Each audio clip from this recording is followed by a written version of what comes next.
إلا بالله العلي العظيم. بسم الله الرحمن الرحيم. الحمد لله الذي لا يبلغ مدحته القائلون ولا يحصي نعماءه العادون ولا يؤدي حقه المجتهدون. ثم الصلاة والسلام التحية والإكرام على رسول الثقلين جد الحسن والحسين ومحبوب رب المشرقين والمغربين سيدنا ومولانا وطبيب قلوبنا وشفيع ذنوبنا أبي القاسم المصطفى محمد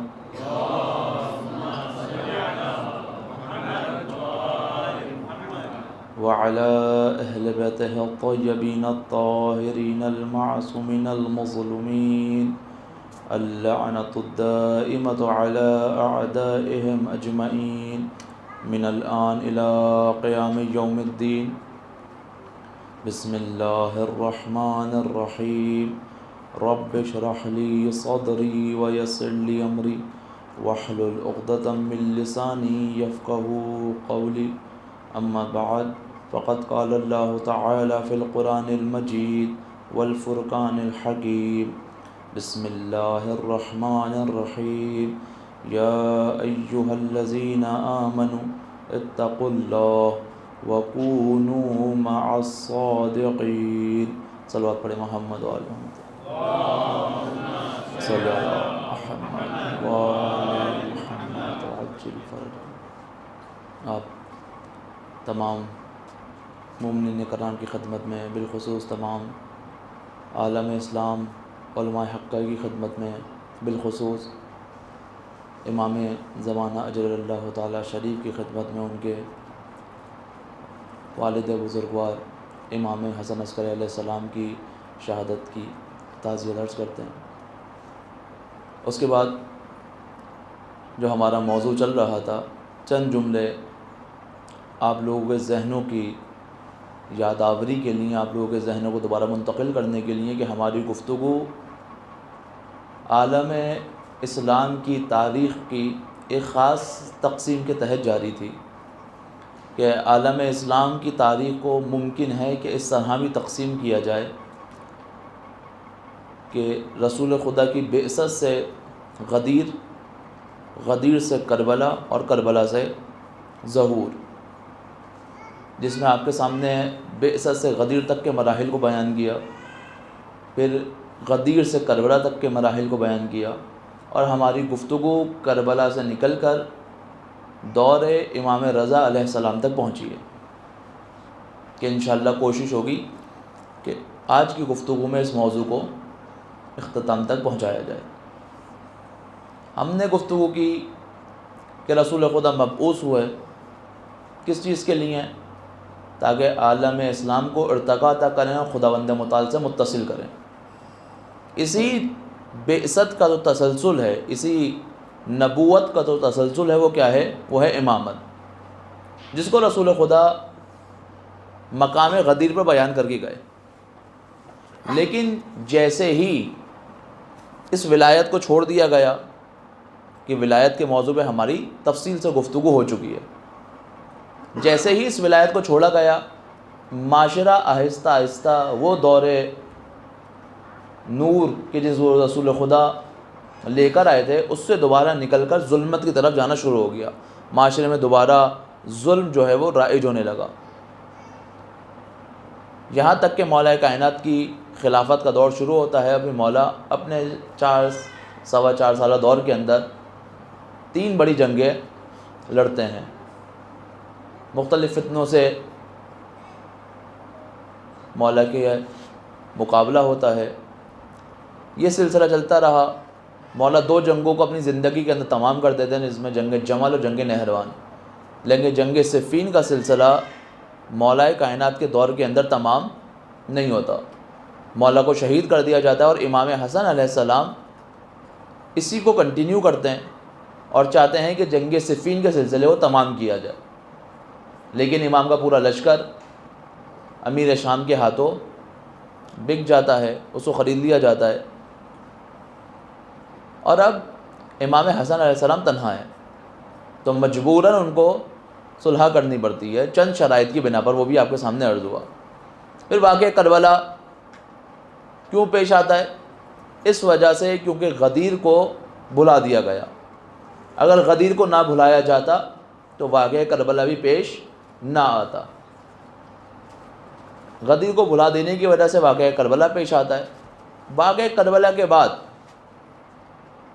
جب دوبارہ سے اس دین کو زندہ کیا جاتا ہے، اس دین کے اندر روح ڈالی جاتی ہے ائمہ کی طرف سے، تو ہمیں دیکھنے کو ملتا ہے کہ امام سجاد مختلف انداز میں اس کام کو انجام دے رہے ہیں۔ انہوں نے اپنا ہتھیار دعا کو بنایا، وہ دعا کہ جس کے بارے میں کہا جاتا ہے کہ دعا مومن کا کیا ہے؟ ہتھیار ہے۔ امام نے دعا کا سہارا لیا اور ان معارف کو معاشرے کے اندر دوبارہ زندہ کرنے کی کوشش کی جو معاشرے کے اندر مردہ ہوتے جا رہے تھے۔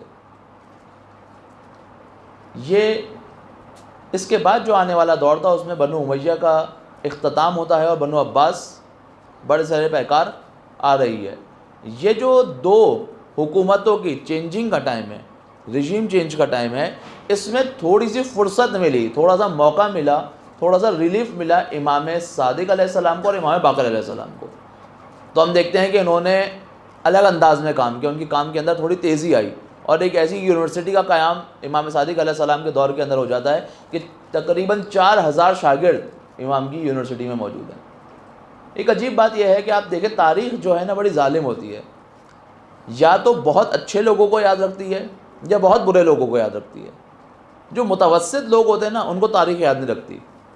آپ دیکھیں کربلا کے کریکٹرز کو، آپ دیکھیں کون کون یاد ہے۔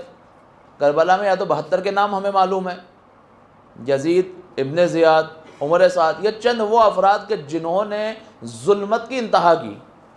یا تو بہت بروں کو یاد رکھے گی یا بہت اچھوں کو یاد رکھے گی، یہ تاریخ کا ایک مزاج ہے۔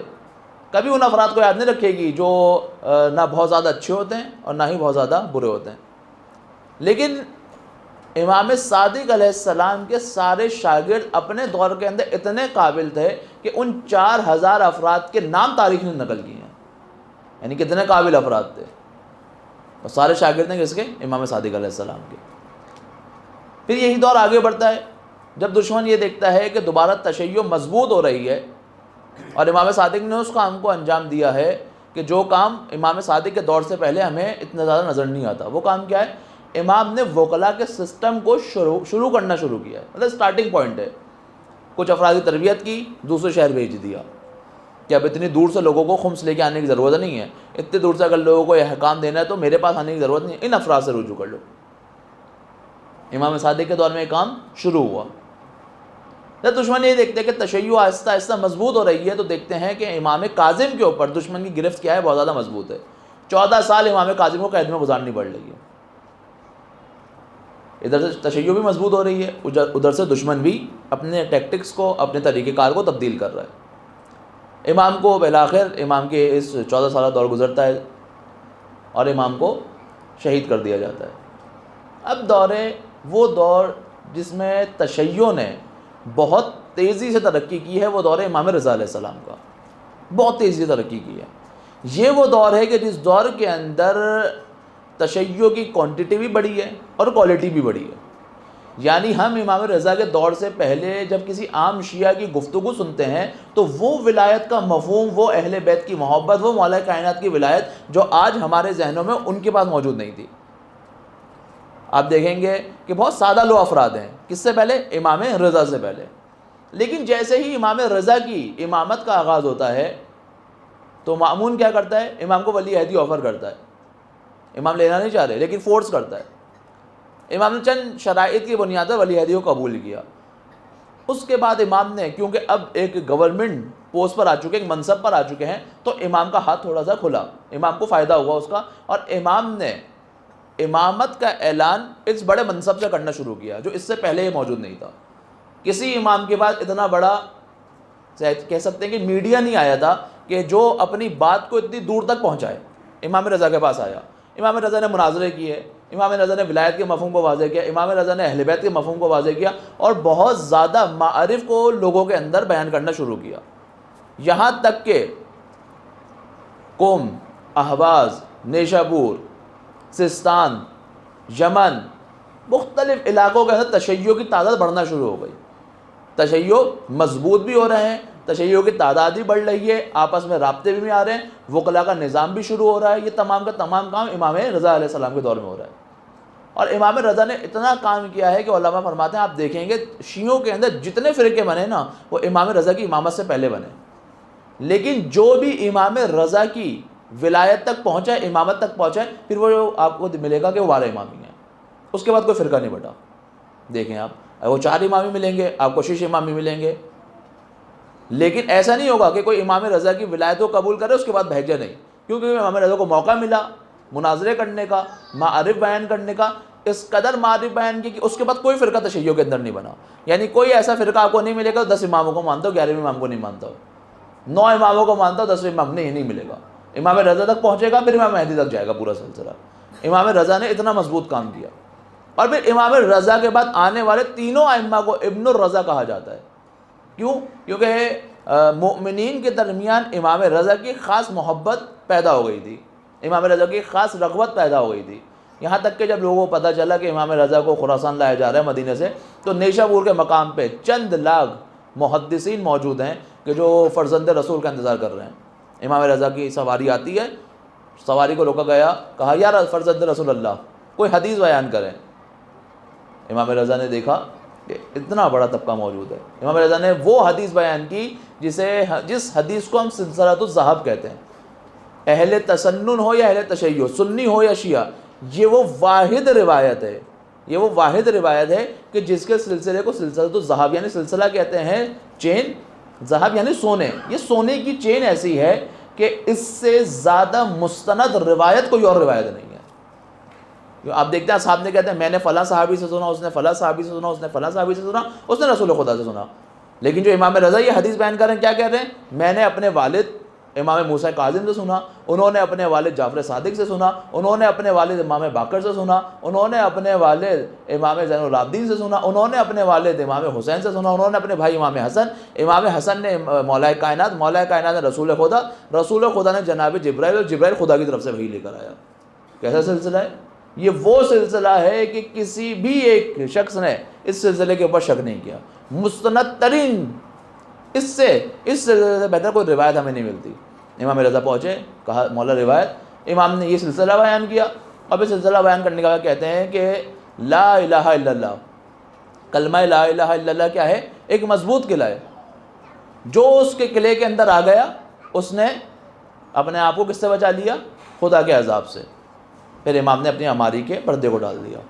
چند قدم امام کی سواری چلی, امام ٹھہرے, پھر پردے کو ہٹایا اور باہر نکل کے کہا لیکن کچھ شرائط اور شروط کے ساتھ, اور اس میں سے ایک شرط, میں تمہارا 8واں امام ہوں.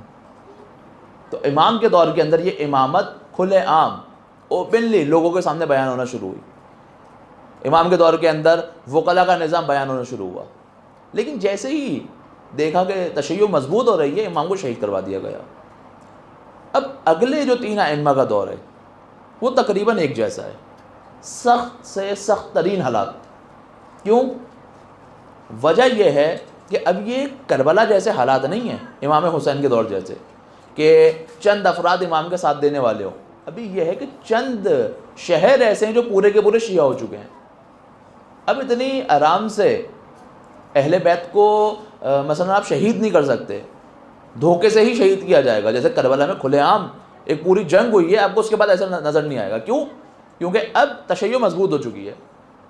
ان تینوں ائمہ کے اوپر بہت ہی زیادہ سختی کا دور آیا. ان تینوں ائمہ کی زندگی, امام ہادی, امام جواد اور امام عسکری, ان تینوں کی زندگی آپ کو باقی ائمہ سے کم نظر آئے گی. یعنی حد یہ ہے ان کی مظلومیت کا عالم یہ ہے کہ ابھی میں اگر یہاں پر کسی نوجوان کو کھڑا کر کے کہوں کہ امام جواد کی زندگی کے بارے میں 5 منٹ ذرا گفتگو کر کے دکھائے, نہیں کر سکیں گے. میں کہوں امام ہادی کے حالات زندگی 5 منٹ ذرا بیان کریں, لوگ نہیں کر پاتے. کیوں؟ کیونکہ ان تک ان کی زندگی نامہ پہنچا ہی نہیں ہے، بہت ہی مختصر.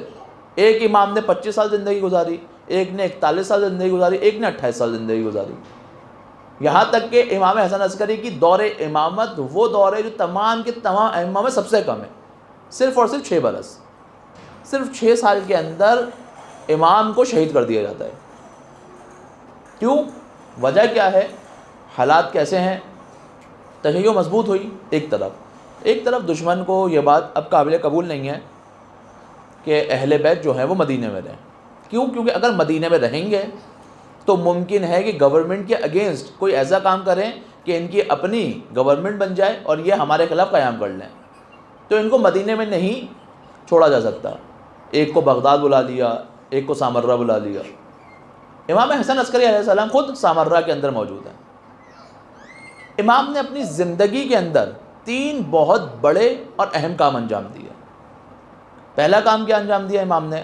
امام کی زندگی کا پہلا اور سب سے اہم کام جو تھا وہ یہ تھا کہ امام نے تمام کے تمام شیعوں کے اندر ایک رابطہ پیدا کرنا شروع کیا اور یہ جو وکلا کا نظام ہے یہ معاشرے کے اندر رائج کرنا شروع کیا.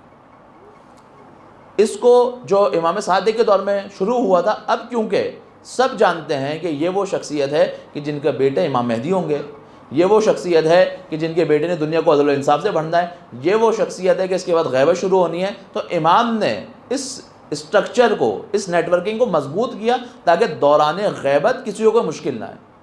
یہ جو آج ہم نظام مرجعیت دیکھتے ہیں، یہ نظام مرجعیت کو نیا نظام نہیں ہے، یہ امام صادق کے دور میں شروع ہوا تھا اور امام حسن عسکری کے دور میں اپنے اوج پر پہنچ گیا تھا. چند وکلا کے نام میں آپ کے سامنے عرض کرتا ہوں، جس کو تاریخ کے اندر مطالعہ کرنا ہو جا کے ان افراد کے آپ جب نام لکھیں گے، حتیٰ گوگل پہ نام لکھیں، آپ کو امام کے خطوط مل جائیں گے کہ امام نے ان کو خط دے کر بھیجا کہ جاؤ فلاں جگہ پر بیٹھ جاؤ جا کر.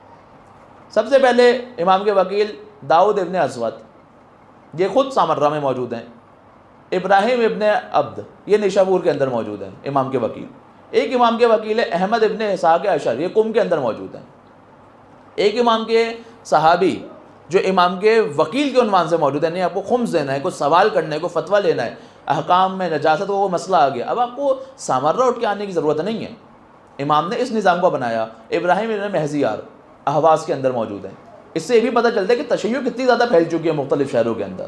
یہ امام حسن عسکری کا دور ہے. یا مثلا عثمان ابن سعید سامان بغداد کے اندر موجود ہیں، علی ابن جعفر مکے کے اندر موجود ہیں. امام نے ان وکلا کی تربیت کی اور پھر ان کو مختلف شہروں کے اندر بھیج دیا گیا. یہ امام کی طرف سے وہاں پہ کیا نائبین کے عنوان سے موجود ہے. ان میں سے کوئی ایک بھی معصوم نہیں ہے، ایک بھی کوئی معصوم نہیں ہے. آج جو سوال ہوتا ہے نا کہ کوئی کیا نام ہے امام کا معصوم، امام کا نائب غیر معصوم ہو سکتا ہے؟ امام حسن عسکری کے نائبین ہیں، موجود ہیں.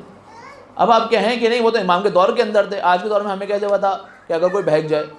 چند افراد کے نام بتا رہا ہوں جو امام کے دور میں ہی بہکے تھے. ایک شخص ہے منذر ابن جابر، امام علی کا حاکم. ایک طرف عمار یاسر ہیں، ایک طرف دوسرے صحابہ، ایک طرف سلمان ہے، تو دوسری طرف ایسے افراد بھی ان کو امام نے حاکم بنایا. اور کیا ہوگا، یہ جب ان کا امتحان آیا، ان کے اوپر کوئی مشکل وقت آیا تو اپنے منصب سے کیا ہو گئے، بہک گئے. زیاد ابن ادئی امام علی علیہ السلام کے قریبی افراد میں سے، امام نے منصب دیا، بہک گئے. علی ابن ابی حمزہ امام کاظم کے دور کے اندر، حتیٰ کہ سارے فنڈز، سارا خمس، سارے ہدیے ان کے پاس موجود تھے. امام کاظم کے بعد امام رضا کی انہوں نے امامت ماننے سے انکار کر دیا، بہک گئے مقام و منصب کی لالچ میں. اسی طریقے سے امام حسن عسکری کے دور میں احمد ابن ہلال بہک گئے. مقام آیا، منصب آیا، مشکل وقت آیا، لالچ آئی، اب ائمہ کا ساتھ چھوڑ دیا. تو یہ والی مشکل تاریخ میں رہی ہے کہ ائمہ جب کسی کے اوپر اس کی صلاحیتوں کی بنیاد پر اس کو کوئی ذمہ داری دے رہے ہیں تو یا تو اس کو بہت بہترین انداز میں نبھا رہے ہیں، یا پھر اس کا ٹیسٹ ہے نا، بالآخر ہر شخص امتحان سے گزر رہا ہے. یہ ان کا امتحان تھا. کچھ افراد امتحان میں کامیاب ہوتے ہیں، کچھ کامیاب نہیں ہو پاتے. اب جب غیبت کا آغاز ہو رہا ہے، امام خود بتا کے جا رہے ہیں کہ دیکھو میرے بعد تمہارے اوپر کون ہے حجت؟ وہ جو ہمارے امر کو زندہ کرے، وہ جو اپنے نفس کا غلام نہ ہو. ہر کسی کو امام نہیں بتا رہے. امام کہہ رہے ہیں وہ شخص جو ہماری حدیث سے تمہارے نقل کرے وہ ہماری طرف سے تم پر حجت ہے اور ہم حجت خدا ہیں. لیکن کیا ہر حدیث نقل کرنے والا نہیں؟ اب امام ادھر کیپ لگا رہے ہیں، ادھر اور خصوصیت بیان کریں. دیکھو اس کی خصوصیت یہ ہونی چاہیے وہ اپنے نفس کا غلام نہ ہو، وہ اپنے مولا کی اطاعت کرنے والا ہو، اپنے دین کی حفاظت کرنے والا ہو. آج آپ معاشرے کے اوپر نگاہ ڈالیں نا, کتنے علماء اور کتنے مجتہدین ایسے ہیں جو دنیا کے اندر دین کا دفاع بھی کر رہے ہیں, کتنے ایسے ہیں جو اپنے مولا کے اطاعت کے اندر اتنے زیادہ قوی ہیں کہ کوئی فتویٰ دیتے ہوئے ان کو یہ خوف نہیں ہوتا کہ امت میرے خلاف آ جائے گی, نہیں ہوتا خوف. یہی تو اصل امام کی بتانے نشانی بتاتے ہیں. تو خوب امام حسن عسکری کے دور کے اندر یہ ساری نیٹ ورکنگ اپنے اوج کے اندر پہنچی. ایک کام جو امام نے کیا, اچھا دشمن اسی سے خوف زیادہ ہے کہ جب یہ نیٹ ورکنگ اتنی مضبوط امام کے دور پہ ہو رہی ہے تو اس نے اتنا ہی زیادہ امام کو کیا کیا, تحت فشار امام کے اوپر پریشر ڈالا. امام کو 2 سال قید میں رکھا, پھر قید سے آزاد کر دیا. امام سامرہ میں موجود ہیں, لیکن سامرہ سمجھے ایک بڑا جیل ہے, جاسوس ہر وقت امام کے پاس موجود ہیں. یعنی یہ افراد جب امام سے ملنے آتے تھے تمام ہدیوں کے ساتھ, یہ تمام چیزوں کے ساتھ, تو کیسے آتے تھے؟ اس میں سے ایک شخص ہے جو آئل کا بزنس کرتا ہے, وہ اپنے آئل کے ڈبوں کے اندر ایک چھوٹی سی جگہ بنا کے رکھتا ہے کہ جس میں خطوط کو لے کر آتا ہے, جو امام کو دیتا ہے اور امام کو جواب دیتے ہیں اس میں چھپا کے لے کر جاتا ہے. ایک شخص ہے جو کوئلے کا کام کرتا ہے, وہ کوئلے کو بیچ میں سوراخ کرتا ہے, اس میں خط لے کر آتا ہے, امام کو دیتے ہیں, امام جواب خط دیتے ہیں, ان کوئلوں کے بیچ میں رکھ کے لے کر جاتا ہے. وہ آسان دور نہیں ہے, سخت دور ہے, پریشر کا دور ہے. امام کو پریشرائز کیا ہوا ہے, لیکن جتنا زیادہ پریشر میں رکھا ہوا تھا امام نے اتنے ہی بہترین انداز میں نیٹ ورکنگ کو اسٹرانگ کیا. امام حسن عسکری کے دور میں ایک اور چیز جو ہمیں کسی اور امام کے دور میں نہیں ملتی, وہ کیا ہے؟ وہ یہ چیز ہے کہ امام سے جب کوئی ملنے آتا تھا نارملی امام کوشش کرتے تھے پردے کے پیچھے سے اس سے بات کریں, سامنے نہیں آتے تھے. کیوں؟ امام آمادہ کر رہے ہیں کہ غیبت کے اندر کس طریقے سے ائمہ سے ملاقات کو نہیں ہو سکے گی, ہر کسی کی ملاقات نہیں ہو سکے گی. ٹھیک ہے, ظاہری پردہ ہے, ہر کسی کو معلوم ہے پیچھے امام موجود ہیں, لیکن کیا کر رہے ہیں؟ آہستہ آہستہ ذہن سازی کر رہے ہیں کہ ایسا نہیں ہے کہ تم نے مثلاً غیبت اگر تو لانی ہو رہی تو بہک جانا ہے. اور اس وقت کے لوگوں کو اتنا اندازہ بھی نہیں تھا کہ یہ جو غیبت ہے وہ اتنی طولانی ہونی ہے. آج تک ہم نہیں کہہ سکتے کب ظہور ہوگا امام کا. وہ افراد بھی یہی سمجھ رہے تھے کہ امام زمان غیبت میں جائیں گے, کچھ عرصے بعد آئیں گے, دنیا میں قیام کریں گے, لیکن یہ غیبت اتنی طولانی ہو گئی, نہ ان کو معلوم ہے کب تک چلے گی اور نہ ہمیں معلوم ہے کہ یہ غیبت کب تک چلنی ہے, کب امام کا ظہور ہوگا. تو ایک جو بہت ضروری کام امام کے دور میں ہوا وہ اس نیٹ ورکنگ کا وجود میں آنا. دوسرا جو امپورٹنٹ کام ہوا, کیونکہ تشیع مضبوط ہو رہی ہے, دنیا بھر میں شیعہ پھیلے ہوئے ہیں, تو امام شیعوں کی مدد کے لیے مختلف لوگوں بھیجا کرتے تھے. اچھا یہاں پر ایک اور موضوع ہے جو بڑا خوبصورت ہے امام کے دور کے اندر. ایک ہے شیعہ, ایک ہوتا ہے محب. یہ آج اصطلاح نہیں آئی ہے, یہ پہلے سے. حتیٰ امام سے سوال بھی ہوا, مولا محب کے اندر اور شیعہ کے اندر کیا فرق ہے؟ امام نے جواب دیا, دیکھو ہمارا شیعہ وہ ہے جو اعتقادی طور پر ہماری امامت کو قبول کرتا ہے, اور محب وہ ہے جو فقط ہم سے محبت کرتا ہے. بہت سارے افراد آپ کو نہیں, مثال کے طور پہ احمد ابن حنبل اہل تسنن کے بڑے امام محب ہیں, بہت محبت کرتے ہیں. آپ کو اتنے اقوال نظر آئیں گے, یہاں تک کہ جب کسی نے سوال کیا کہ رسول خدا کے ٹاپ 10 صحابیوں کے نام بتائیں, جب انہوں نے نام بتائے تو انہیں مولا کائنات کا نام نہیں تھا. تو وہ لوگ حیران ہوا, آپ نے کہا آپ نے مولا کائنات کا نام نہیں لیا. انہوں نے جواب دیا, تم نے صحابی کہا تھا, تم نے اہل بیت نہیں کہا تھا. علی صحابی نہیں, علی اہل بیت, علی کا مقام ان سے کہیں اوپر ہے. اتنی زیادہ محبت رکھنے والے فرض ہیں, لیکن محب ہیں. اعتقادی طور پر امامت اہل بیت قائل نہیں ہے, امامت مولا کائنات قائل نہیں ہے. تو یہ فرق ہے. امام کے دور کے اندر امام سب سے پرائمری آپشن میں تشیع کی مدد کرتے تھے. پھر سیکنڈری میں اگر فائنینس ہوتا تھا, دیگر اپرچونیٹیز ہوتی تھیں, تو پھر محب کی بھی مدد کرتے تھے. لیکن سب سے پہلا کام یہ تھا کہ تشیع کو مالی طور پہ مضبوط کیا جائے ہر حوالے سے. تیسرا اور اہم کام جو امام نے اپنے دور کے اندر کیا وہ کیا کیا؟ غیبت کی زمینہ سازی. جب حالات اتنے سخت ہیں, ماحول کچھ ویسا بنا ہوا ہے جیسا حضرت موسیٰ کے دور میں تھا. فرعون کو پتا تھا کہ ایک بچہ پیدا ہوگا جو میری سلطنت کو نیست و نابود کر دے گا. امام حسن عسکری کے دور میں بھی یہ بات واضح تھی سب کے لیے کہ 11ویں معصوم ہے, 12واں جو امام ہے تشیع کا, اس نے دنیا کو عدل و انصاف سے بڑھنا ہے. یہ بات دشمن کے لیے واضح تھی. اب اس کی پوری کوشش تھی کسی بھی طرح سے امام کی ولادت نہ ہو سکے. ادھر امام حسن عسکری کی پوری پلاننگ تھی کہ اب واقعی بڑا ابھی وقت نہیں آپ کے سامنے بیان کرتا ہے کس طرح امام کی والدہ کا انتخاب ہوا اور روم سے کس طریقے سے وہ امام حسن عسکری تک پہنچی کہ جس سے امام زمانہ کی ولادت ہوتی ہے. ہر کسی کو امام کی ولادت کا نہیں معلوم, چند قریبی اور خاص افراد ہیں جو امام کو سمجھتے ہیں, امام کو دیکھا ہوا ہے. پھر امام کا کام کیا؟ اب ان کی تربیت کرنا کہ دیکھو اب میں ظاہری طور پہ سامنے نہیں ہوں گا، اب اگلا امام ظاہری طور پہ سامنے نہیں ہوگا، تم نے شک و شبے کا شکار نہیں ہونا، تم نے یقین رکھنا ہے تمہارا امام موجود ہے، تم نے اس سے رابطہ رکھنا ہے۔ اب لیکن رابطہ اب کیسے ہوگا؟ امام نے سکھا دیا، یہ جو میں نیٹ ورکس بنا کے جا رہا ہوں نا، اب رابطہ اسی طریقے سے ہونا ہے۔ اب ڈائریکٹ ہر کسی کا ملنا پاسبل نہیں ہے، اب رابطہ ہوگا تو اسی طریقے سے ہوگا۔ یہ 3 اہم کام امام کی زندگی کے اندر جو ہے ہمیں دیکھنے کو ملتے ہیں۔ جو تشیع مضبوط ہو رہی ہے، تشیع کے مضبوط ہوتے ہی جو امام کو شہید کروانے کا بھی سبب بنا، اس میں آپ دیکھیں کچھ ایسی چیزیں جو ہمیں امام حسن عسکری کے دور کے اندر ملتی ہیں اس سے پہلے نظر نہیں آتی۔ وہ کیا ہے؟ وہ 5 نشانیاں شیعوں کی جس کو امام، آپ دیکھیں گے ہر دور کے اندر تشیع نارملی تقیہ کے اندر رہتی تھی، امام حسن عسکری کے دور میں بھی تھا، لیکن ایک وقت ہے تشیع اتنی مضبوط ہو گئی یہاں تک کہ امام نے کہا اب تم اعلان کرو تم شیعہ ہو، اپنی صفات دوسروں کو بتاؤ، اور ہر صفت کے اندر ایک کوڈ موجود ہے، ایک وجہ ہے کہ کیوں امام کہہ رہے ہیں۔ 5 نشانیاں امام نے مومنین کی بتائیں، تشیع کی بتائیں۔ پہلی نشانی کیا تھی؟ پہلی نشانی یہ ہے کہ وہ دن میں 51 رکعت نماز پڑھتے ہیں، یہ حدیث آپ کے سامنے بیان ہو چکی ہے۔ دوسری نشانی شیعوں کی کیا ہے؟ امام کہہ رہے ہیں کہ بسم اللہ کو بلند آواز سے پڑھتے ہیں۔ تیسری نشانی کیا ہے؟ انگوٹھی سیدھے ہاتھ میں پہنتے ہیں۔ چوتھی نشانی کیا ہے؟ چوتھی نشانی یہ ہے کہ ان سجدہ کس پہ کرتے ہیں؟ خاک پر سجدہ کرتے ہیں۔ اور 5ویں نشانی یہ ہے کہ زیارت اربعین۔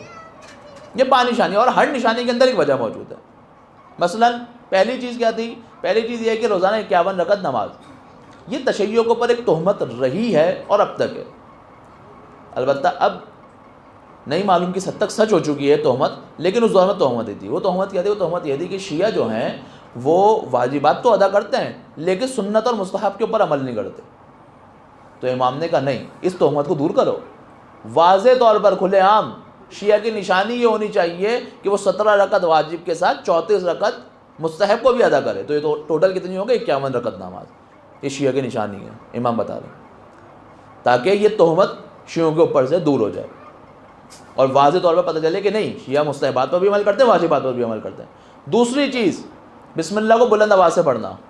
رسول خدا کے دور کے اندر یہ ہوتا تھا، بعد میں یہ اس کو ختم کر دیا گیا، حتیٰ کہ وہ نماز جو خاموشی سے پڑھی جانے والی نماز ہے، یعنی ظہرین کی نماز، اس میں بھی بسم اللہ کو بلند آواز سے پڑھنا کیا ہے؟ مستحب ہے، واجب نہیں ہے، مستحب ہے۔ یعنی شیعوں کی پہچان ہے کہ بسم اللہ کو بلند آواز سے پڑھا جائے، امام کی تاکید ہے۔ تیسری چیز، سجدہ جو ہے وہ خاک پر کیا جائے۔ رسول خدا کے دور میں معمول ہے، واضح ہے کہ سجدہ فقط خاک پہ کیا جاتا ہے، لیکن بعد میں یہ چیز تبدیل ہوتی ہے، کارپیٹ پہ بھی سجدہ ہوتا ہے، کپڑے پہ بھی سجدہ ہوتا ہے، جو جگہ ملتی ہے وہاں پہ سجدہ کر لیا جاتا ہے۔ امام نے کہا نہیں، شیعہ کی پہچان یہ ہے کہ وہ سجدہ کرتا ہے تو کس کے اوپر کرتا ہے؟ خاک کے اوپر کرتا ہے، سنت ہے، رسول خدا کو زندہ کر رہے ہیں۔ ایک اور اہم چیز، جو انگوٹھی سیدھے ہاتھ میں پہنتا ہے، یہ کیا ماجرا ہے؟ آپ کے سامنے میں نے جنگ صفین بڑی تفصیل سے اس کے واقعات بیان کیے، تو اس میں سے ایک واقعہ حکمیت تھا۔ کیا ہوا تھا کہ ٹیبل ٹاک ہوگی، ایک طرف سے ابو موسیٰ اشعری آیا، ایک طرف سے عمرو عاص، مولا علی کی طرف سے ابو موسیٰ اشعری گئے تھے۔ خوب، تو جب ابو موسیٰ اشعری نے اپنے سیدھے ہاتھ سے انگوٹھی اتاری اور کہا کہ میں اس انگوٹھی کو اتارتا ہوں اسی طرح ہے جس طرح میں علی کو خلافت سے عزل کرتا ہوں۔ عمرو عاص نے کیا کیا تھا؟ انگوٹھی کو سیدھے ہاتھ سے اتارا اور الٹے ہاتھ میں پہنا اور کہا میں اس انگوٹھی کو پہنتا ہوں اسی طرح میں معاویہ کو حکومت کے اوپر بٹھاتا ہوں۔ اس کے بعد یعنی جنگ صفین کے بعد سے بنی امیہ کے شعار میں سے، یعنی جس کو آپ کے سیمبلز، نشانی میں سے ایک ہو گیا کہ بنو اموی جو افراد تھے وہ انگوٹھی کو الٹا ہاتھ میں پہنا کرتے تھے، نشانی کے طور پر کہ حکمیت کا فیصلہ اس کے حق میں گیا۔ اور اگر پتہ کسی کو دیکھ لے سیدھے ہاتھ پہ انگوٹھی پہنا ہوا، اس کا مطلب یہ کہ مولا کی ولایت کا ماننے والا ہے، تو شدید مخالفت ہوتی تھی۔ امام حسن عسکری نے کیا کہا؟ اس سنت کو دوبارہ زندہ کرو، رسول خدا کی حدیث موجود ہے، اور تم لوگ اب اپنی پہچان کرواؤ کہ تم کس کی ولایت کے ماننے والے ہو۔ آپ کو ایسی بہادری کسی اور امام کے دور میں کیوں؟ کیونکہ اب تشیع مضبوط ہو رہی ہے، ادھر سے امام کو بھی مشکل وقت سے گزرنا پڑے، لیکن امام چاہ رہے ہیں تشیع اپنا اظہار کرے، اپنی طاقت کا اظہار کرے، اور اس میں سے ایک طاقت کا اظہار کب کرے؟ جو 5ویں نشانی ہے، وہ کیا ہے؟ وہ 40 کی، یعنی امام کی آنکھ اس 40 کو دیکھ رہی تھی جو آج تشیع کی سب سے بڑی طاقت دنیا کے اندر نظر آ رہی ہے۔ توجہ کر رہے ہیں؟ آج سے 20 سال پہلے ہمیں نہیں معلوم تھا کہ یہ 40 20 سال بعد کس شکل کو اختیار کر جائے گا، لیکن امام اس دور کے اندر بتا رہے ہیں کہ ایک وقت ایسا آئے گا کہ تشیع کی بڑی نشانی 40 ہوگا۔ تم اکیلے زیارتوں پہ جا رہے ہو، ٹھیک ہے، اس کا ثواب اپنے مقام پر ملے گا، لیکن ایک روز ایسا قرار دو جس میں دست جمعی سب مل کر تشیع کی طاقت کا اظہار کرو دنیا کے سامنے. آ جانے کا یا لبیک یا حسین، لبیک یا حسین، لبیک یا عباس، لبیک یا عباس، لبیک یا زینب، لبیک یا زینب. برائے سلامتی امام زمانہ بآواز بلند تر صلوات. اللہم صلی علی محمد. یہ اظہار قوت امام دکھا رہے ہیں کہ تم نے کرنا ہے، لیکن اس اظہار قوت کے ساتھ ساتھ دشمن کو بھی اتنا ہی زیادہ امام سے خطرہ موجود ہے. حالات امام کے اوپر تنگ سے تنگ کر دی ہے، یعنی اس قدر حالت تنگ ہو گئی کہ امام کو اگر اپنے گھر سے بھی نکلنا ہے تو اس کے لیے شدید مشکل کا شکار ہے. ہفتے میں 2 دفعہ پیر کو اور جمعرات کو انہیں دربار میں جا کر حاضری دینی پڑتی کہ میں شہر چھوڑ کر نہیں گیا. یہ وہ واحد امام ہیں کہ جنہوں نے حج نہیں کیا. 2 سال کی عمر میں سامر رائے تھے، اس کے بعد نکلنے نہیں دیا.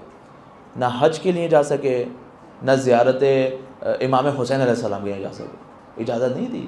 اس قدر سخت حالات امام حسن عسکری کے گزر رہے ہیں.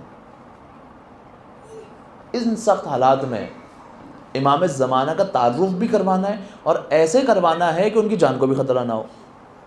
بہت سخت دور ہے، واقعی عجیب و غریب قسم کا دور ہے. اس سے پہلے آپ کو اتنی سختی نہیں ملے گی. جب امام کے ایک ساتھی، امام کے ایک غلام، امام کا قریبی، امام نے چند خط دیے اور کہا کہ جاؤ اس کو فلاں مقام پر مدائن میں فلاں جگہ پر یہ خط پہنچاؤ، لیکن جب خط پہنچا کر واپس آؤ گے نا تو میں زندہ نہیں ہوں گا. تمہیں میرے گھر سے آو فغا کی آواز آ رہی ہوگی، تمہیں میرے گھر سے گریے کی آواز آ رہی ہوگی، اور سمجھ لینا کہ میں اس دنیا میں نہیں ہوں. سوال ہوا مولا آپ تو فقط 28 سال کے ہیں. مولا نے کہا ہاں مجھے زہر دے دیا جائے گا. پھر کہا مولا اچھا تو آپ کے پاس جو امام ہوں گے اس کی کیا نشانی ہوگی؟ مولا نے 3 نشانیاں بیان کی. مولا نے کہا اس کی ایک نشانی یہ ہوگی کہ وہ تم سے خطوں کے جواب کو دریافت کرے گا، مانگے گا کہ لاؤ مجھے خط کے جواب دے دو. دوسری نشانی یہ ہوگی کہ وہ میرے جنازے میں نماز پڑھائے گا. اور تیسری نشانی یہ ہوگی وہ تم سے پوچھے گا کہ صندوق کے اندر جو ہدیے موجود ہیں نا وہ بتائے گا کون کون سے ہدیے موجود ہیں صندوق کے اندر. یہ جو امام کا غلام ہے، امام کا قریبی ساتھی ہے، اس کو سمجھ نہیں آئی تیسری بات کہ صندوق کے اندر یہ کیا امام بات کر رہے ہیں. لیکن روب اور جلال امامت کا اتنا ہے کہ اس سے پوچھا نہیں گیا. یہ پوچھ نہیں پا رہا سوال کہ یہ کہے کہ یہ کون سے صندوق کی امام بات کر رہے ہیں. بہرحال یہ جاتا ہے. جب واپس آتا ہے تو کیا دیکھتا ہے کہ امام کے گھر سے گریے کی آواز بلند ہو رہی ہے. یہ آیا کہا کہ اب امام کون ہے؟ پریشانی کے عالم میں دیکھ رہا ہے تو دیکھا کہ امام کا بھائی جعفر کذاب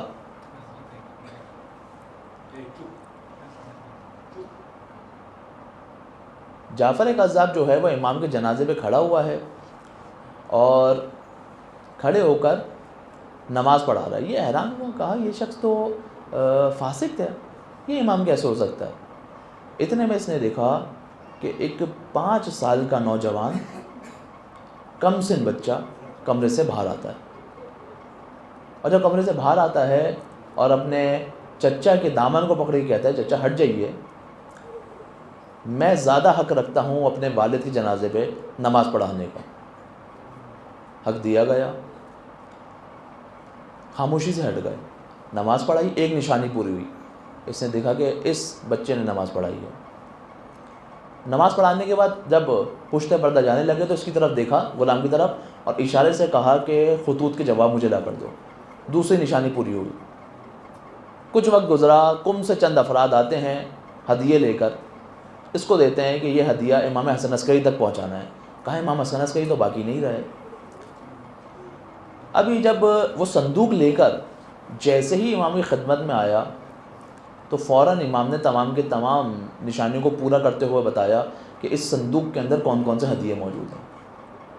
یہ سمجھ گیا اب یہی امام ہے. یہ شاید وہ آخری ملاقات ہو امام کی جو اپنے اس دور کے اصحاب کے ساتھ موجود ہے، امام پہ پردہ غیبت میں چلے گئے۔ عزیز، تو آج جن ہستیوں کو ہمیں تعزیت دینی ہے نا، اس میں سے ایک جناب سیدہ سلام اللہ علیہ ہیں اور دوسرا امام زمانہ ہے۔ بی بی کے تمام بچوں کو، تمام اولادوں کو غربت کے عالم میں شہید کر دیا گیا۔ نہیں معلوم کہ اگلے برس ہم ہوں گے نہیں ہوں گے، ایام عزا ہے، تمام ہے، ختم ہو گئی، آخری رات ہے۔ اپنی آوازوں کو آزاد کر کے گریہ کیجئے گا۔ نہیں معلوم قضاء و قدر میں ہمارے لیے کیا لکھا ہے، شاید یہ آخری ایام ہو، اس کے بعد امام پر گریہ کرنے کا موقع نہ ملے، شاید اس کے بعد جناب سیدہ کو پرسہ دینے کا موقع نہ ملے، شاید اس کے بعد ہمارے آنسو رومال فاطمہ میں جگہ نہ بنا سکیں۔ اے عزیزو، آج ان دو بزرگ ہستیوں کو ہم نے پرسہ دینا ہے۔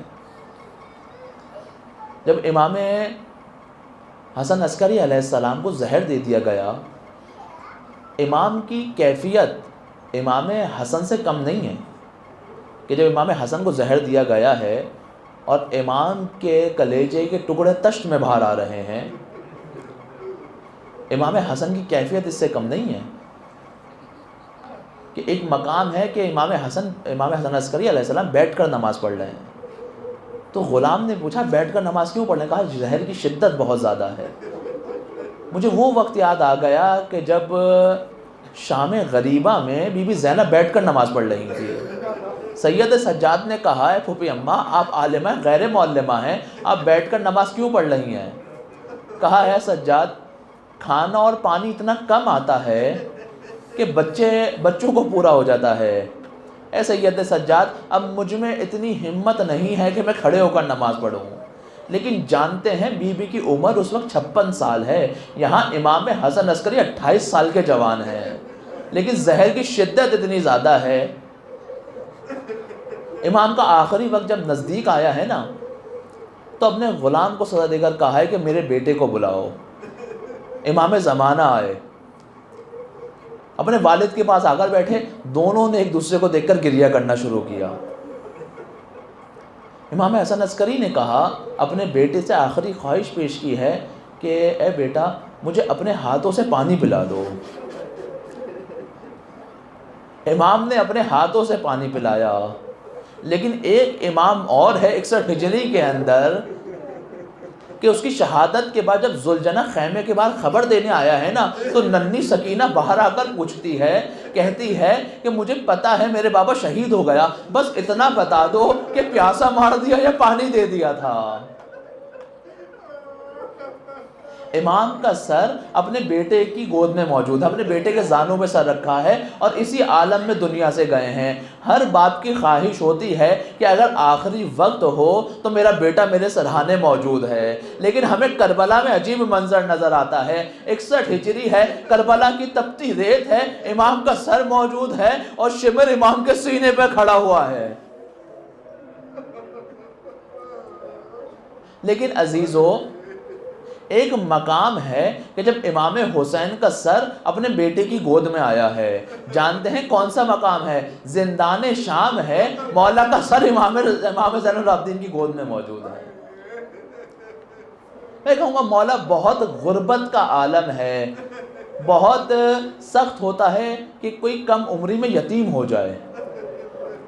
آپ کم عمری میں یتیم ہوئے، لیکن میں کہوں گا اے مولا آپ کی یتیمی کے بعد کسی نے آپ کے سر میں ہاتھ تو نہ ڈالا، مولا کسی نے آپ کو بالوں سے پکڑ کر تماچا نہیں مارا، اے مولا پیاس کی شدت میں آپ کو پانی دکھا کر پھینکا نہیں گیا، اے مولا باپ کے جنازے پہ آپ کو رونے سے روکا نہیں ہے، اے مولا باپ کے جنازے پہ اگر آپ روتے تھے تو کوئی تازیانہ نہیں مارتا تھا، لیکن مولا آئیے کربلا کے اندر ایک ننھی بچی ہے، جب باپ کے جنازے پہ روتی ہے تو تازیانہ مارا جاتا ہے، پیاس کی شدت ہے لیکن پانی دکھا کر پھینک دیا جاتا ہے۔ ارے باپ پر رونا چاہتی ہے لیکن باپ سے ملاقات نہیں ہوتی، جانتے ہیں کب ملاقات ہوئی ہے؟ ارے ملاقات زندان شام کے اندر ہوئی ہے، باپ کا کٹا ہوا سر سکینہ کے ہاتھ میں آیا ہے، اور آتے ہی سکینہ نے کیا پوچھا؟ اے بابا یہ آپ کے سر پہ خون کیسا ہے؟ اے بابا آپ کے ماتھے میں اس پتھر کا نشان کیسا ہے؟ اے بابا آپ کی رگوں کو یہ کس نے کاٹ دیا؟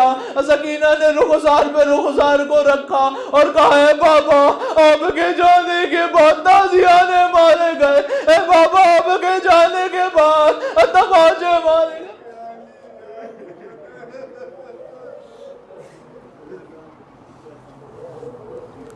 علی لعنت اللہ